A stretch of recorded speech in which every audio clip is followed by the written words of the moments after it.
So hello and welcome down the plot for the first time in quite a while. I have filmed a few videos over the last few months but never got around to actually putting them together and sticking them up on YouTube. So I mean, if I was doing it now, you'd be kind of like looking at things I did months ago. So what I thought I'd do is get back with showing you plot tour, and you can see what I've been doing over the last few months. So let's go and have a look. So as we usually do, we'll start on plot 89 and have a little look. I think in the last videos that I put up, I was doing the work on this front section. So as you can see, I've changed where the beds are. We've got some potato buckets out. Now the ones you see in the front are ones I actually found where a cannabis grower had dumped a load of stuff. So I got some compost out of that and got these little planters, which are remarkably similar to the ones that I bought. So looking at the fronts, as you can see, I've replaced the majority of the wood on these. I have planted lots of lavender plants, which hopefully over the coming months and probably more into next year will hopefully bush up and cover a lot of these beds around the sides. And the idea is I'll have it going all the way around up to the back. And as you can see, I've got the same on this side, and I'll have some of those to plant elsewhere as well. This bed here is the new strawberry bed. As you can see, we've got loads and loads of growth. Now these were all strawberries that I bought last year, sort of about this time reduced. So they were, really cheap. Kept them in the greenhouse, thought they'd all died, but actually they were just seeing through the winter, and now they're growing really well. This bed next door, this is going to be the rhubarb bed. We did have 3 rhubarb plants in here. You can see one in the middle is doing quite well. We've got a little one here coming through, and there was one up this end somewhere, but I think that one died off. But 2 out of 3 isn't too bad. Come up to these little beds, we've got the white currants. They're still going, but they're not doing amazingly well. And then the other side, we've got this cherry porthos, which hadn't been doing too well. There was actually 2 of them. There was one here, but that one died off. This one seems to be having a spurt of growth this year, so hopefully we'll get this up into a nice little cherry bush at some point. Now these potato pots here, I think these all had pink fir apple in. I've not emptied them all out yet, but from what I've seen on some of them, if I dig down a little bit, perhaps not that one, we do have some little potatoes in the ground. So at some point I will empty them, but they're staying nice and moist in there anyway. Not too damp, just moist enough so that they don't all dry out. But yeah, as I say, we'll empty those out, and at some point in these ones plant some potatoes for Christmas. So coming up, we've got the herb beds up here. So we've got the thyme doing really well, and we've got loads of little bits of grass coming through, which, whilst they're slightly annoying, they're not really affecting the plant. I've got plenty of thyme on there that I can pick. And then on this side, we've got loads of rosemary, which seems to be doing really well. These were all tiny little plants when I planted them, I think last year or the year before, and they're all bushing up really nicely. Again, the plan, hopefully, so if they bush up more, we can have this entire bed here as like one big rosemary hedge, which will kind of break up the parts of the allotment quite nicely. You might remember last year we built these new beds as well. So we had 6 big square beds up this end, which were a bit of a pain. I couldn't get the lawnmower through all of them, and they're a bit flimsy and falling apart. So this is with some of the pallet wood we built these ones. This bed here is corn that I started really late off. I don't expect this to come to much, but hey ho, it's there. We'll see what happens. These beds, again, planting out a little bit late. There was something I had in my greenhouse and just never got around to planting. This end we've got, that's a pumpkin. So I think this one is a pumpkin up this end as well. This is some sort of random squash. I didn't know which it was. And then up here we had something there. I don't know what that was. It's some sort of squash type thing. That was a marrow. and I think that one there was a pumpkin. I very much doubt we're gonna have any pumpkins, but wait and see. Still a bit of rubbish and stuff to tidy away at some point when I get around to it, but at the moment I'm just trying to kind of keep on top of the rest of the allotment. I've also got the veggie pod, which I will clear off and stick some salads in, I think. The little fruit trees are all doing really well. Not as well, admittedly, as that one. I probably do need to give this a trim down, because I think we're only supposed to have up to about 2 meters.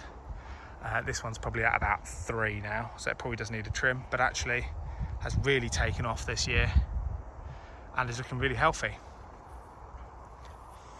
And then up here, as you can see, I dug over this a few days ago, but because it's been hot and it's been wet, we've had some grass sprouting up here.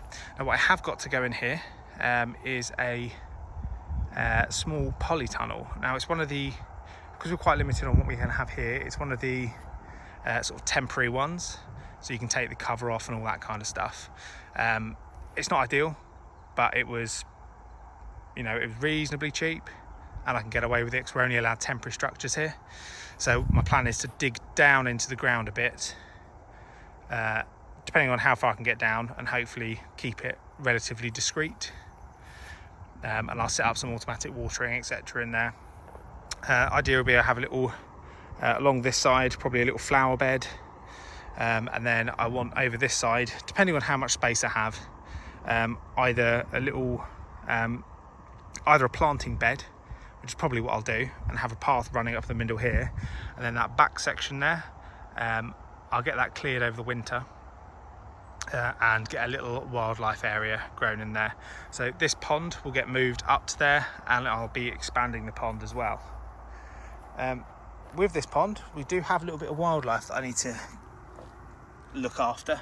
So as you can see down there, we've got a little frog. This one's actually been moved from elsewhere on the plot.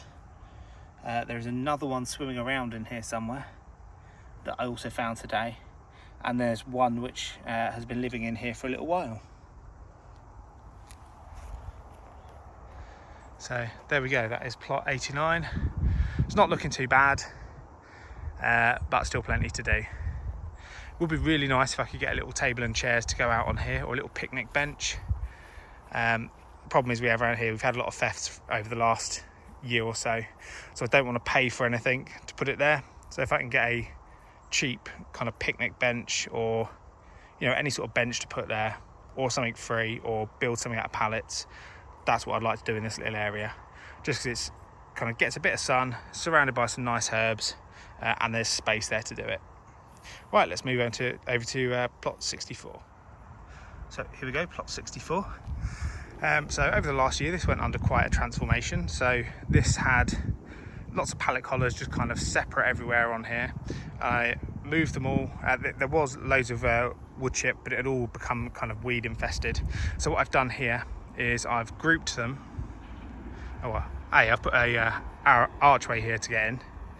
I've then grouped lots of these pallet collars with a decent space to walk in between, and I can fit the lawnmower between all of these as well, which turns out is really important. And what I've been doing in these, so it's just tomatoes in these at the moment. I do plan to have other ones. I've kept them fairly spread out. The most I've got next to each other is 2, but 1 per pallet collar.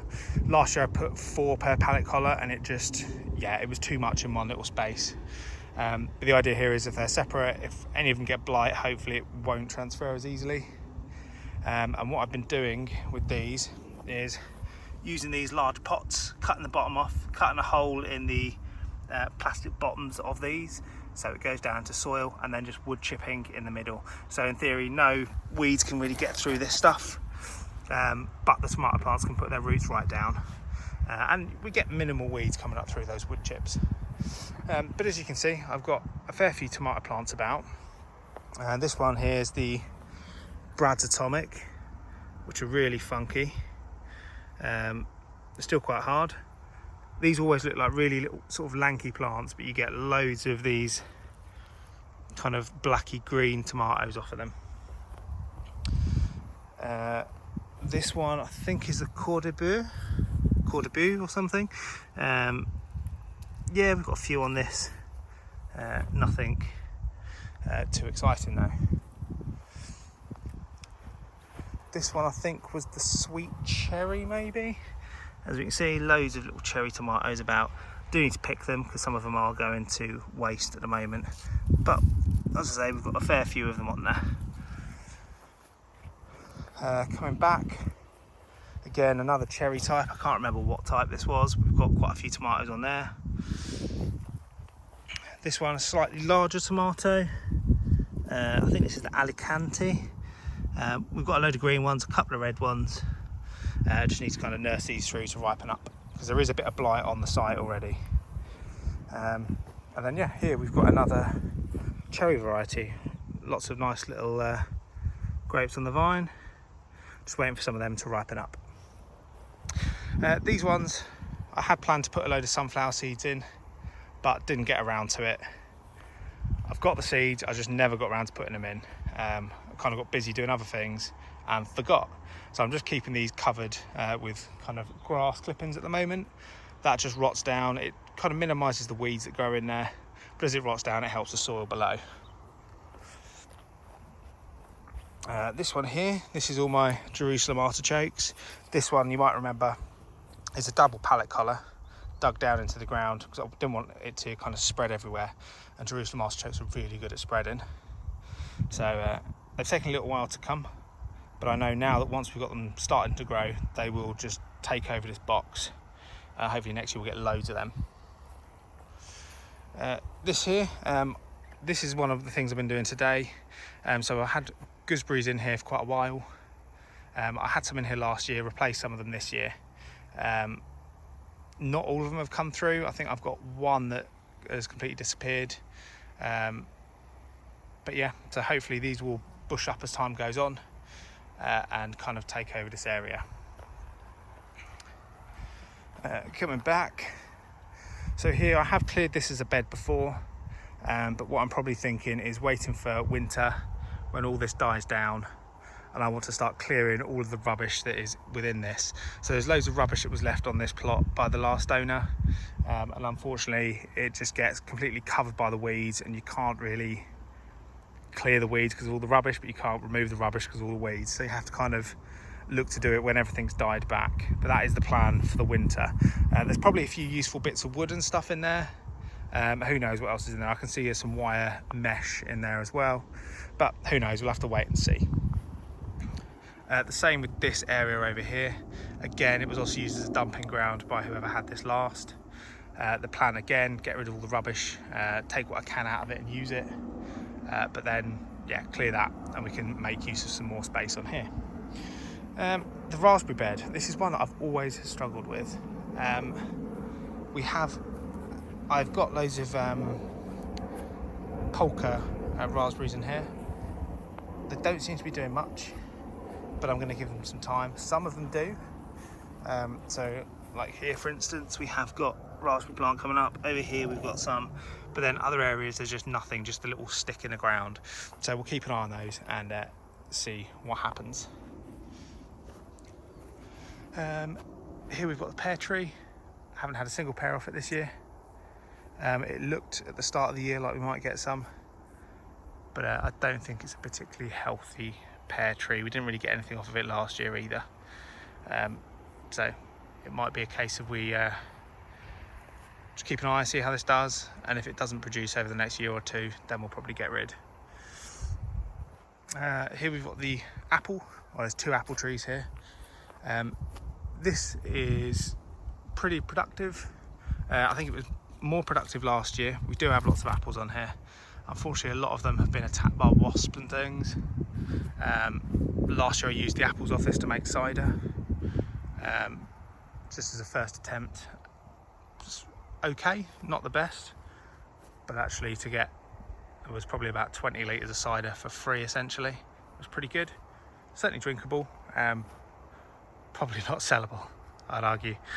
But yeah, this tree here, well, there's two trees here, do need a bit of a prune this year. As you can see, they're quite large. and actually encroaching on the path between the two plots. So once I've picked all the apples off and it gets a bit colder, we'll look at pruning this right back and see what we do with this, because there's two trees really close together. I don't know whether that's healthy for the trees or what. It might be that we try and move one elsewhere on the plot, particularly if we make a load of new space over that side. Now at this end, this is an end I've used for potatoes the last couple of years. This bed here, I want to turn this all over and put a couple of long thin beds in, or probably a few long thin beds, so that I can plant and kind of get along between them, much like we've got on the back of that other plot. And this side is where I've had all my potatoes this year, or the ones that weren't in the pots on the other side, obviously. I just need to dig these up really, and then I'm going to decide what I do with this area here. I think what I might do is also turn this into beds like this section here.